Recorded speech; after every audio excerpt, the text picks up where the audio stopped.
Nung nakaraan pa nga ito bago mag-Christmas break. Walang pasok nito umaga kaya naman nag-request sila ng pancake. Paborito nga nila yan at tuwing magluluto nga ako niyan, gusto niya siya yung magmi-mix niyan. Nakikitingin si kuya, gusto niya nga rin na makimix. Hinahayaan ko na lang sila, banding din kasi nila yan, tsaka less screen time na din. Pagkatapos nga nilang ma-mix yan, nilagyan ko lang ng konting mantika tapos sinalak ko na. Yan na yung magiging umagahan nila tapos gatas or Milo. Ang lulutuin ko na lang ay yung para sa amin ni Daddy. Magsasangag lang naman ako doon tapos prito ng itlog, tuyo at pusit. So inuna ko na nga isa lang yung pancake nila. Kitang-kita nga na umaga nga iyan kasi naman hindi pa pala ako nakapagbubukas ng bintana noong mga oras na yan. Sa umaga kasi talaga ay nagagahol kami pero okay lang naman yun para naman sa mga bata iyon eh. Lalo na kung may pasok pas gahol kami 2 times.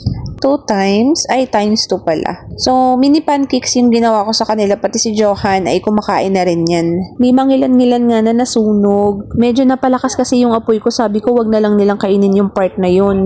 At ayan nga, nung naluto na, pinauna ko na silang kumain. Dahil titingin-tingin nga si Johan, ikinuha ko na rin siya nung maliit na to. Marunong naman na siyang kumain mag-isa. Basta gusto niya kakain at kakain yan. At ayan na nga silang tatlo. Kala mong hindi nag-aaway-aaway. Ito yung mga simpleng bagay na gusto kong ginagawa para sa kanila kahit hindi naman talaga ako marunong magluto. Napagtsatsagaan naman nila kaya okay na din. Fast forward, nung bandang tanghali na, ay namili nga kami saglit dito sa Pure Gold. Konti lang naman bibili namin kaya si Esang na lang yung isinama namin, yung dalawa ay naiwan dun kay Mama. Pag uwi nga namin, ito si Johan nakakuyabit agad sa daddy niya. Nakikisilip sa cellphone, akala mo naman alam na niya kung ano yung pinapanood. Seryosong seryoso pa nga yung mukha niya pero yung daddy niya tawan-tawa naman. Ay nakangiti lang pala, tinawag ko nga siya dyan at tingnan mo naman. Nakakunat pa noo, ayaw pa istorbo. Di nagtagal na ngawit yung daddy niya kaya naman ibinaba na siya. Tapos nakarinig ng tugtog kaya ayan nagsasayaw. Dancer is yarn. Ito nga si Johan hindi siya masyadong mahilig sa nursery rhymes.